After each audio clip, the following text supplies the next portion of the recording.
Hola, el estudio de hoy se trata de la Navidad, otra oportunidad clave para reflexionar sobre Cristo. ¿Qué celebramos los cristianos en Navidad? Esta pregunta es muy relevante porque fácilmente perdemos el verdadero enfoque, caemos fácilmente en la tentación de prestar nuestra atención completamente a otros aspectos que no son realmente lo relevante. Incluso no nos damos cuenta ni de los personajes que estamos involucrando en esta celebración.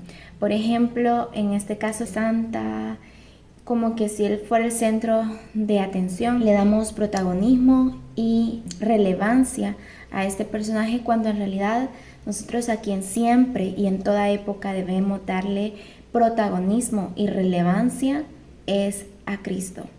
Entonces, no es que esté mal que en determinado momento apartemos un tiempo, aprovechando que tenemos vacación para ir a visitar a nuestros seres queridos o para compartir una cena, intercambiar regalos, ponerse bonitos, cuando nosotros le damos la prioridad a Cristo. O sea, eso no es lo relevante, eso es como un segundo plano, pero lo importante, como todos los días, es Cristo. Entonces, eso es lo que nosotros como cristianos celebramos.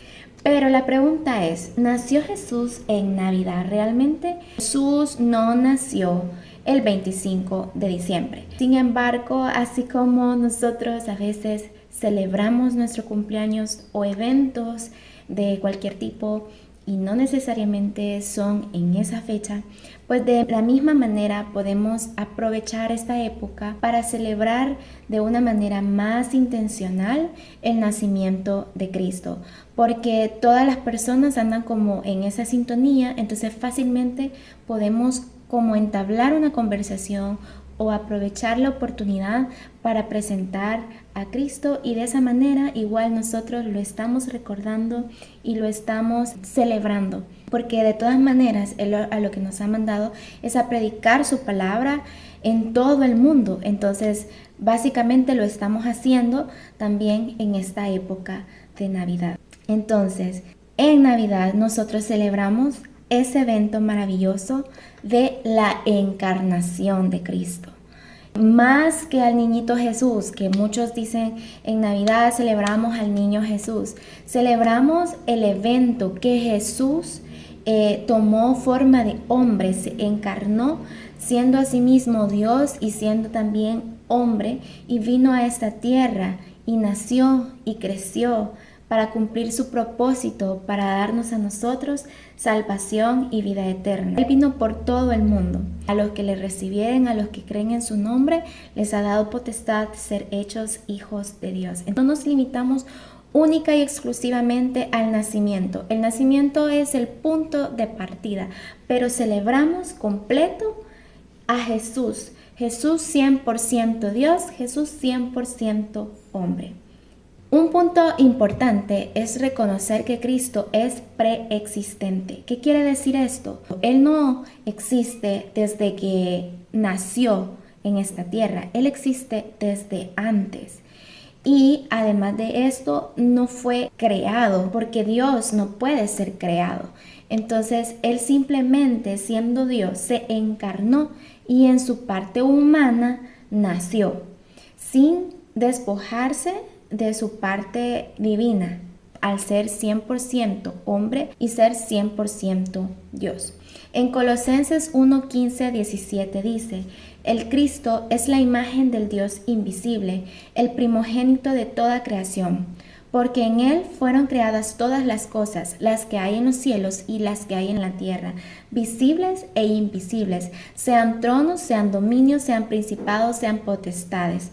Todo fue creado por medio de Él y para Él. Entonces, Él ha existido desde siempre. ¿Qué es lo que la Biblia nos presenta? El nacimiento de Jesús como un evento, su propósito y también su ministerio en esta tierra.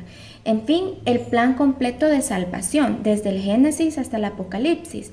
Pero nos estamos refiriendo a los eventos más puntuales que las personas suelen como estar más conscientes en esta época del nacimiento de Jesús. Entonces, dicen que se celebra el 25 de diciembre de acuerdo a una tradición, Pero debemos aclarar que Jesús no nació el 25 de diciembre. Pero lo importante no es la fecha, sino el evento, como ya estuvimos explicando. Lo fundamental es comprender el significado del nacimiento de Jesús, de su papel en la redención y el mensaje espiritual asociado, de ese plan maravilloso de salvación. Y por qué Jesús decidió tomar forma de hombre. Y cuando nos estaban explicando este estudio, la hermana compartió un ejemplo que ella usa con su pequeña hijita. Y ella quisiera como entender el lenguaje de las hormigas y la mamá le dice, realmente no hay forma que podamos entender el lenguaje de las hormigas a menos que fuéramos una hormiga. Entonces, asimismo Jesús, para aclararnos a nosotros su plan de salvación, para identificarse con el ser humano, se hizo a sí mismo hombre. Y acabamos de hablar de lo que les he estado mencionando, de 100% Dios, 100% hombre, ese es Jesucristo. A esto le llamamos la unión hipostática. Jesucristo es una persona completa. En la parte que nosotros decimos 100% Dios, estamos haciendo referencia a su naturaleza y también a la naturaleza de 100% hombre. O sea, son dos naturalezas dentro de una misma persona. Jesús siempre ha sido Dios. Lo pueden verificar en Juan 8:58 y en Juan 10:30. Pero en la encarnación Jesús tomó forma humana. Eso lo pueden verificar en Juan 1:14. Jesús se conducía bajo las limitaciones de la humanidad en algunas ocasiones, como lo que podemos ver en Juan 4:6 o Juan 19:28, o en otras ocasiones lo hacía con el poder de su deidad. Lo pueden visualizar en Juan 11:43 y en Mateo 18 al 21. En ambos casos las acciones de Jesús procedían de su persona, o sea, de la misma persona. Jesús tuvo dos naturalezas, pero una sola personalidad. Jesús tomó la forma de un ser humano para poder identificarse con nosotros, como le explicábamos anteriormente, con nuestras luchas. Hebreos 2:17 habla al respecto y lo más importante es para que Él pudiera morir en la cruz, pagando así el castigo por nuestros pecados, que lo podemos evidenciar en Filipenses 2:5-11, lo cual vamos a también a profundizar con otros versículos más adelante. ¿Dónde está el respaldo bíblico? Que Jesús fue Dios, pero también hombre. Los versículos que respaldan que fue Dios y también que respaldan que fue hombre. Y en Mateo 2:11 y también en Mateo 14:33 vemos que Jesús es adorado. Y básicamente, o sea, ningún ser humano debería recibir adoración. Incluso los ángeles, cuando alguien se arrodillaba, le decía, no, levántate porque yo no soy Dios. O algún discípulo, tras haber sido utilizado por el Señor para hacer algún milagro, alguien quería como inclinarse, adorarle, le decía, no, levántate porque yo no soy Dios, parafraseado. Entonces también vemos en Juan 20:28 y en Hebreos 1:8 que Él fue llamado Dios. O sea, no solamente recibió adoración, sino que claramente se le dijo que Él era Dios. También fue llamado el Hijo de Dios. También queda claro que a Él se le ora, como cuando Esteban estaba siendo asesinado y él en su oración dijo, Jesús, recibe mi espíritu. Eso está en Hechos 7:59. También hay evidencia que Él es sin pecado en 1 de Pedro 2:22, Hebreos 4:15. Él conoce todas las cosas, eso está en Juan 21:17. Él da vida eterna, está en Juan 10:28. Y toda la plenitud de la deidad habita en Él, que se encuentra en Colosenses 2:9. Ahora, sobre qué es hombre en la Biblia, está Él adoró al Padre, Juan 17. Él fue llamado hombre, lo pueden encontrar en Marcos 15:39, Juan 19:5. Él fue llamado el Hijo del Hombre, que está en Juan 9:35 al 37. Él le oró al Padre, Juan 17. Él fue tentado, Mateo 4:1. Él creció en sabiduría, Lucas 2:52. Él murió, Romanos 5:8. Él tiene un cuerpo, Lucas 24:39.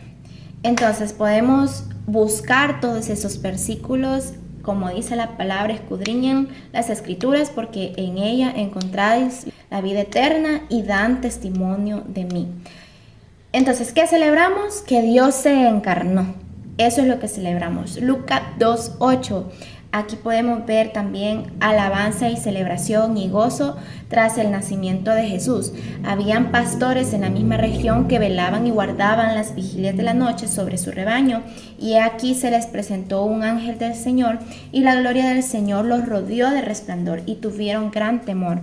Pero el ángel les dijo: no temáis, porque he aquí os doy nuevas de gran gozo, que será para todo el pueblo. Os ha nacido hoy en la ciudad de David un Salvador, que es Cristo el Señor. Esto os servirá de señal. Hallaréis al niño envuelto en pañales, acostado en un pesebre. Y repentinamente apareció con el ángel una multitud de las huestes celestiales que alababan a Dios y decían: gloria a Dios en las alturas y en la tierra paz, buena voluntad para con los hombres. El milagro más grande: nació un Salvador. ¿Por qué Jesús se hizo hombre? En primer lugar, por su plan de salvación para nosotros, por su infinita misericordia. Primera de Juan 4:9 dice: en esto se mostró el amor de Dios para con nosotros, en que Dios nos envió a su Hijo unigénito al mundo para que vivamos por él.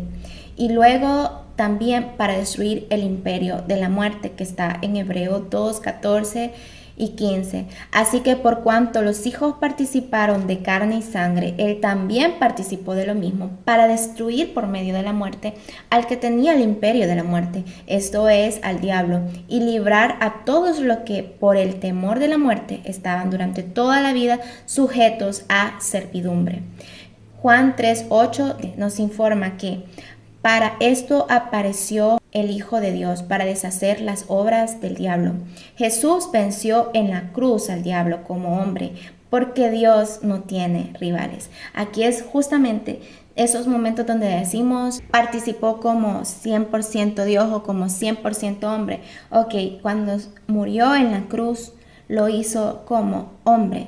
¿Por qué? Porque Dios no tiene rivales y aparte Dios no puede morir. Entonces ahí tomó su naturaleza humana. Esto es muy difícil de comprender en nuestra mente finita, ¿verdad? Pero la fe, la garantía, el testimonio que nosotros tenemos de cómo Cristo nos ha cambiado desde el momento que nosotros le hemos entregado nuestra vida, nuestra experiencia personal con Él, nos da esa seguridad y esa certeza de confiar en su palabra y también el haber estudiado y escudriñado las escrituras y someterla como a ese exhaustivo estudio de reconocer la perfección de las escrituras. Entonces todo eso nos da completa seguridad. Así que si alguien tiene dudas, yo de verdad les invito a tomarse un tiempo e investigar y conocer las escrituras. Yo sé que no todos llegan de la misma manera a reconocer a Cristo.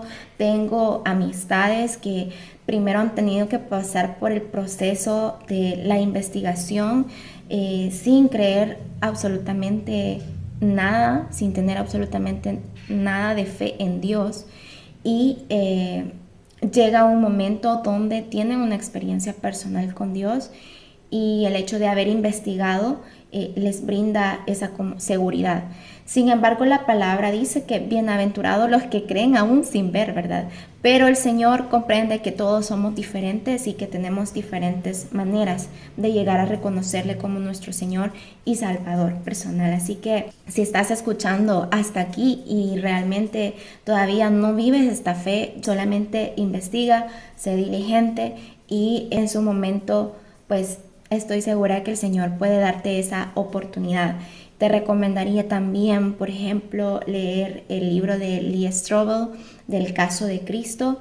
o ver su película, porque él fue precisamente una de las personas que se consideraba agnóstica, atea, o sea, diferentes facetas de su vida, y llegó un momento donde reconoció a Cristo como su Salvador personal, pero primero pasó por una etapa de investigación donde comprobó que realmente Dios es real, Dios existe, Jesús es real, Jesús existe.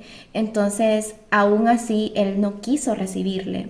Pasó un proceso después para poder reconocerle por medio de la fe y no solamente por medio de la razón.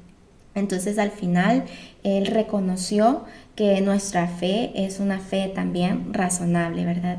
Pero como les explico, es un proceso. Continuamos que el sacrificio y resurrección de Jesús nos garantiza perdón de pecados. Mateo 9:6, pues para que sepáis que el Hijo del Hombre tiene potestad en la tierra para perdonar pecados. También nos habla de la victoria sobre Satanás. Colosenses 2:13-15, y a vosotros, estando muertos en pecados, os dio vida juntamente con él, perdonándoos todos los pecados, anulando el acta de los decretos que había contra nosotros, que nos era contraria, y quitándola de en medio y clavándola en la cruz, y despojando a los principados y a las potestades, los exhibió públicamente, triunfando sobre ellos en la cruz. Así fue como fue público. En su cuerpo Jesús cargó nuestros pecados para darnos redención. Primera de Pedro 2:24 dice, quien llevó él mismo nuestros pecados en su cuerpo sobre el madero, para que nosotros, estando muertos a los pecados, vivamos a la justicia, y por cuya herida fuisteis sanados. Y aquí vamos con una parte también importante a la que esto da pie. El sacrificio y la resurrección de Cristo da, como dijimos, victoria sobre Satanás y la sepultura. Isaías 53:4-6 dice, ciertamente llevó él nuestras enfermedades y sufrió nuestros dolores, y nosotros le tuvimos por azotado, por herido de Dios y abatido. Mas él herido fue por nuestras rebeliones, molido por nuestros pecados. El castigo de nuestra paz fue sobre él, y por sus llagas fuimos nosotros curados. Todos nosotros nos descarriamos como oveja, cada cual se apartó por su camino, mas Jehová cargó en él el pecado de todos nosotros.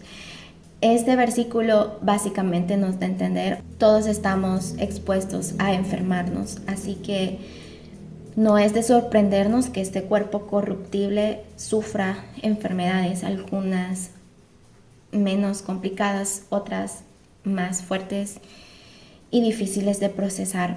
Pero eso no nos tiene que quitar el gozo de la seguridad de en quien hemos creído. Tenemos un Dios todopoderoso que obra conforme a su voluntad, conforme a sus propósitos, que permite que todo lo que nos sucede, aunque sea doloroso, todo, porque todo es lo bueno, lo difícil, obre para bien. Entonces confiemos en Él, que si está dentro de su voluntad, nos sana en esta tierra, y si no, igualmente cuando nuestros cuerpos sean glorificados, estaremos igual completamente sanos, porque Él es la primicia de todos los que duermen también. Que cuando hablamos de duerme, no hace referencia al proceso de dormir, acostarse, después despertar, sino a morir. Después de que has estado muerto, va a haber un día en que los cuerpos van a resucitar. Unos para vida eterna con Cristo y otros lastimosamente para perdición, a los que no quisieron reconocerle, ¿verdad?, como su único y suficiente Salvador personal, pues el Señor tampoco los va a obligar a estar en su presencia. Entonces, para garantizarnos la resurrección para vida eterna, pues también para eso vino Jesús a esta tierra. Y en 1 Corintios 15:20-22 lo podemos ver, que dice, pero ahora Cristo ha resucitado de los muertos, primicia de los que durmieron es hecho. Porque por cuanto la muerte entró por un hombre, también por un hombre la resurrección de los muertos. Porque así como en Adán todos mueren, también en Cristo todos serán vivificados. y Dios tomó naturaleza humana, pero sin pecado. Lucas 1:35 dice, respondiendo el ángel le dijo, el Espíritu Santo vendrá sobre ti y el poder del Altísimo te cubrirá con su sombra, por lo cual también el santo ser que nacerá será llamado Hijo de Dios. Primera de Juan 3:5 dice, y sabéis que Él apareció para quitar nuestros pecados y no hay pecado en Él. Y primera de Pedro 1:19b dice, sino con la sangre preciosa de Cristo como de un cordero sin mancha y sin contaminación. No está diciendo que sea un cordero, sino como de un cordero. Estaba haciendo la referencia porque en el tiempo antiguo, lo podemos buscar en el Antiguo Testamento, pues se buscaba un cordero sin mancha, el más perfecto que hubiera, con los mejores requisitos para solicitar perdón delante del Señor en sacrificio. Entonces, Él fue el sacrificio perfecto, no tiene por qué haber más animalitos sacrificados, ni por qué sacrificarnos nosotros mismos, porque nosotros estamos llenos de pecado. Los animalitos no son perfectos. Entonces, Él sí es perfecto porque Él es Dios. Entonces, Él tomó forma de humano, siendo perfecto, sin pecado, para que entonces sí fuera cubierto el pecado de toda la humanidad.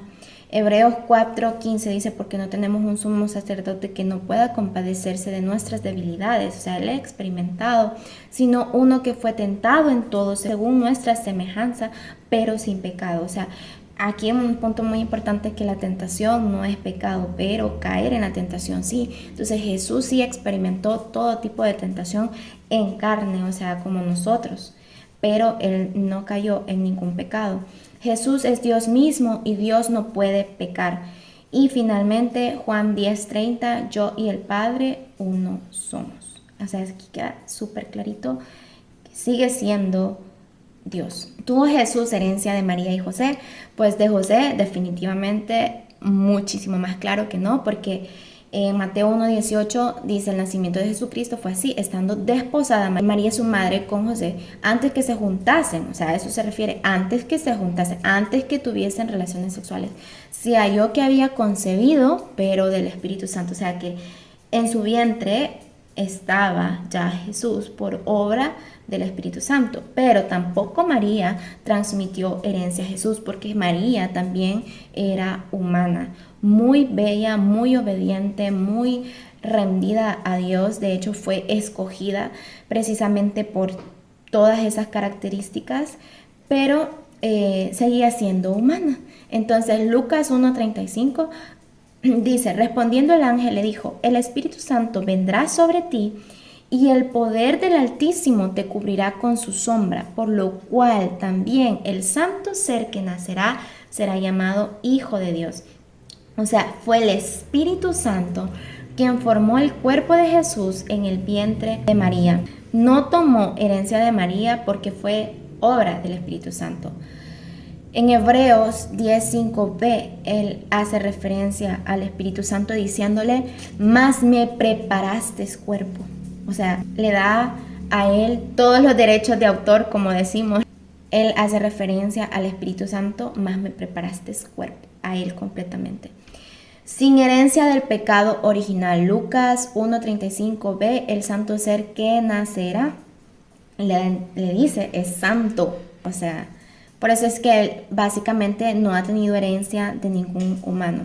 Por lo tanto, el único sin pecado es Dios mismo, capaz de otorgarnos a nosotros la salvación.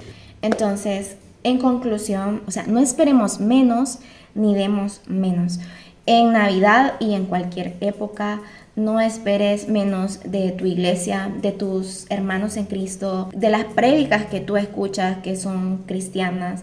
O sea, no esperes menos más que la celebración de Cristo constantemente, ni des menos. O sea, cuando tú hagas actos de bondad, de generosidad, obras buenas, ten en claro que estas no te salvan, que el único que te puede salvar es Cristo, pero que son necesarias después de haber recibido al Señor como tu Salvador personal, pues básicamente es un fruto de haberle recibido, ¿verdad? Y además, por gracia de Él, nosotros también podemos hacer actos de bondad, pero no creas que estas te salvan o que te van a dar la gloria a ti, porque al único que podemos darle gloria y honra es a nuestro Dios Padre, Hijo y Espíritu Santo. Entonces tampoco des menos. Cuando tú hagas un acto de bondad, no te des la gloria a ti mismo, dásela al Señor, porque así cuando estás dando ese regalo material o físico, estás diciendo, pero esto es gracias a Dios, o sea, no es gracias a mí.